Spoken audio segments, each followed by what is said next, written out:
গত বছর বর্ষায় সীসামারা নদীর বাঁধ ভেঙে হয় বিপত্তি, ভেসে যায় নদীর পাড়ের বিস্তীর্ণ এলাকা। এবার সেই বাঁধই সারানোর কাজ শুরু। ৩৪০ মিটার নদী বাঁধের জন্য ১,৯,০০,০০০ টাকা বরাদ্দ করেছে সেচ দপ্তর।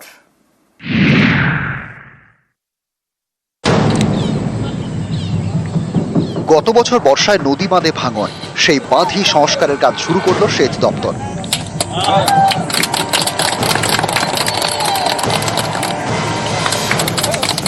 আলিপুরদুয়ার শালকুমার ১ নম্বর পঞ্চায়েত, এখান দিয়ে বয়ে গিয়েছে সীসামারা নদী। গত বছর বর্ষায় ফুঁসে ওঠে প্রায় ৩৪০ মিটার বাঁধ ভাঙে, ভেসে যায় বিস্তীর্ণ এলাকা। নদীর আগোয়া জলদাপাড়া জাতীয় উদ্যানও প্লাবিত হয়।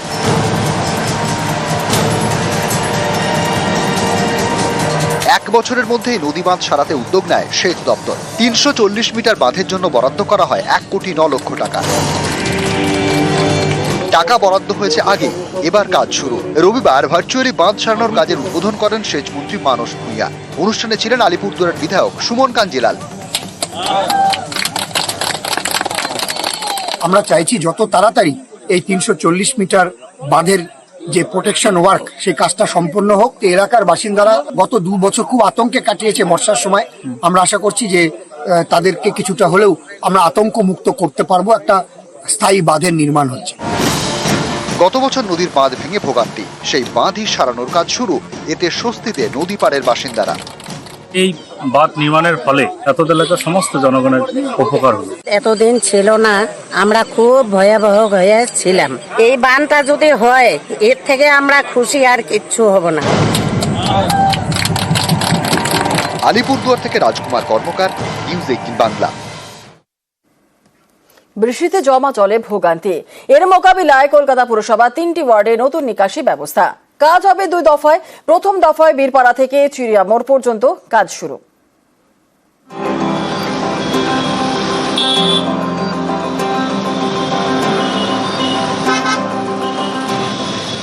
দমদম রোড থেকে 7 ট্যাঙ্ক হয়ে চিড়িয়া মোড়। কলকাতা পুরসভার এইসব এলাকায় প্রতি বছরই বৃষ্টিতে জমা জলের ভোগান্তি। হ্যাঁ, ভালোই জল জমে, একটুখানি বৃষ্টি হলে পরেই জল জমে যায়। বিশেষ করে এই জায়গাটায় তো বেশি জল জমে, হাঁটাচলা করাই যায় না। তারপর আমাদের বাড়ির লাইনগুলো বসে গেছে, পাইপগুলো, ওইগুলোও জল জমে যায়। একটুখানি কোনো কাজ করলে বাথরুমে বসা প্রচুর অসুবিধা হয়।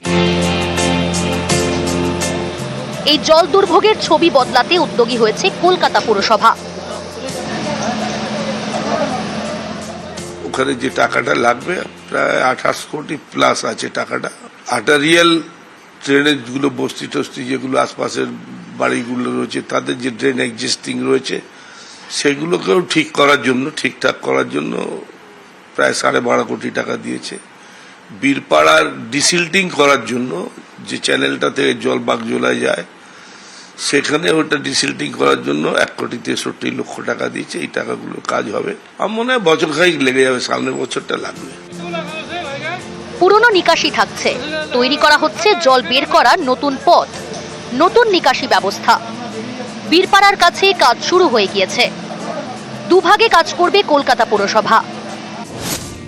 প্রথম দফায় কাজ হবে বীরপাড়া থেকে চিড়িয়া মোড় পর্যন্ত। এখানে হবে ভূগর্ভস্থ নিকাশি। মাটির নিচে বসবে প্রায় ২ কিলোমিটারের পাইপ। বৃষ্টিতে জল জমলে পাম্প চালিয়ে এই পাইপের মাধ্যমে জল বের করা হবে। বীরপাড়া ড্রেনেজ পাম্পিং স্টেশনের ক্ষমতাও বাড়ানো হচ্ছে। এছাড়া কেষ্টপুরে বাগজোলা খালের কাছে নতুন পাম্পিং স্টেশন তৈরি করা হবে। দ্বিতীয় দফায় কাজ হবে উত্তর কলকাতার সবজি বাগান লেন থেকে দমদম রোড এবং নুনগোলা থেকে দমদম রোড। নেত্র সিনেমা থেকে শুরু হলো সবজি বাগান অব্দি, সবজি বাগানে গিয়ে শেষ হবে প্রায় ২ কিলোমিটার স্ট্রেচ। এখানে ৭-৮টা ল্যাটারাল এইগুলো আছে, গলিগুলো আছে। সেখানকে মানুষ বললাম যে ৪৮ ঘন্টা থেকে ৭২ ঘন্টা অব্দি জলে ডুবে থাকে। তার মধ্যে 48 ব্লক বলে একটা ব্লক আছে, সেই ব্লকটা ৫০ ফুট দিয়ে যেতে হয়। সেই ব্লকটা ৭২ ঘন্টারও মাঝে মাঝে তো বেশি জল থাকতো, সেইগুলো কিন্তু একদম জলমুক্তি হয়ে যাবে। এই নয়া নিকাশি ব্যবস্থা চালু হলে জমা জলের দুর্ভোগ অনেকটাই কমবে বলে আশা কলকাতা পুরসভার। তাদের দাবি, এতে উপকৃত হবে Dum Dum road, Dum Dum station road, Rajabagan, Birpara, 7 tank lane HK Seth lane, Umakanta Sen lane ও সবজি বাগান লেনের বাসিন্দারা। এই এলাকাগুলি পড়ে কলকাতা পুরসভার 1 নম্বর বোরোর 2, 3 এবং 4 নম্বর ওয়ার্ডে। এই 3টি ওয়ার্ডের ছোট ছোট নর্দমা গিয়ে মিলবে বীরপাড়ার ভূগর্ভস্থ নিকাশিতে। আমার মনে হয় এটা হলে একটা দীর্ঘমেয়াদী পরিকল্পনা হবে এবং এটা আমাদের আশা করছি এই সমস্যা থেকে আমরা মুক্তি পাব।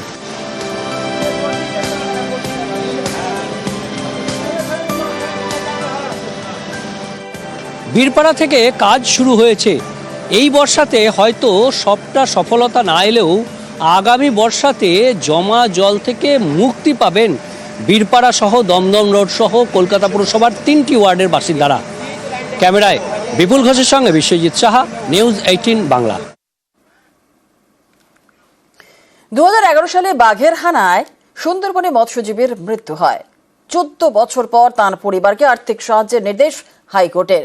আর এদিকে অনেকেরই প্রশ্ন, আর্থিক সাহায্য পেতে এত বছর সময় লেগে গেল কেন? বন দফতরের দিকে আঙুল তুলেছে সুন্দরবন মৎস্যজীবী ইউনিয়ন।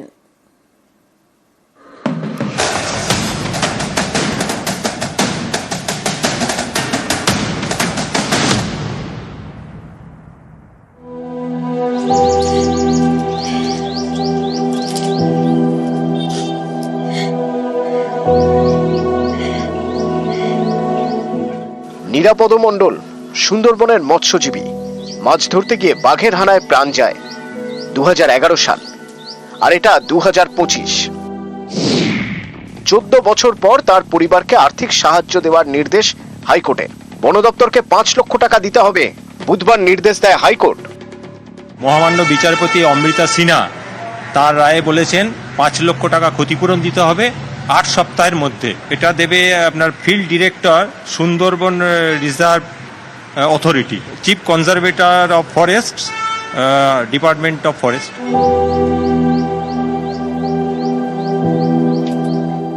নিরাপদ মণ্ডলের পরিবারের সঙ্গে তালিকায় রয়েছে আরো 2টি পরিবার।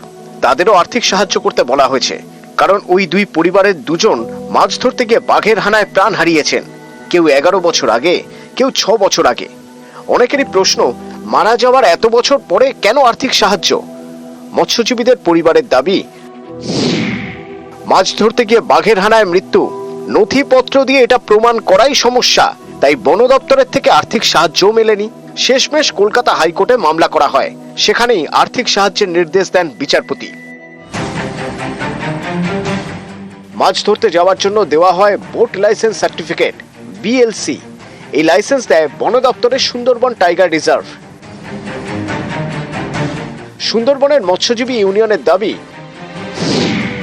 মৎস্যজীবীদের অনেকেরই বোট লাইসেন্স সার্টিফিকেটের মেয়াদ ফুরিয়েছে। বন দপ্তর নতুন লাইসেন্স ইস্যু করছে না, তাই অনেকে নিয়ম ভেঙে অন্যের বোট লাইসেন্স সার্টিফিকেট ভাড়া নিয়ে মাছ ধরতে চান।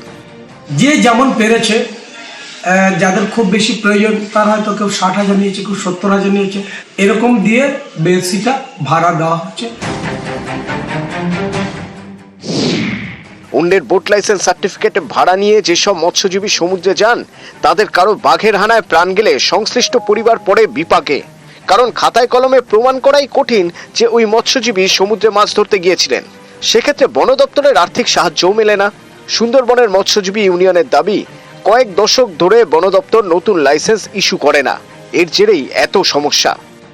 আমার যেটা মনে হচ্ছে যে এই যারা মারা গিয়েছিল এবং তাদের পরিবারকে এত বছর শুধুমাত্র এই ডিপার্টমেন্টের গাফিলতির কারণে হাইকোর্ট যখন রায় দিয়েছে, নিশ্চয়ই সত্যতা যাচাই করেছে। তাহলে এটা হাইকোর্ট করার দরকার হতো না যদি ওরা নিজেরা একটু সহানুভূতির সাথে দেখতো।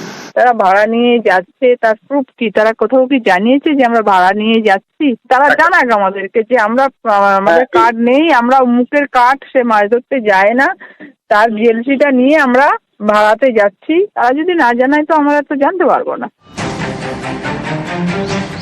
দক্ষিণ 24 পরগনা থেকে অনুপ বিশ্বাস, নিউজ 18 বাংলা।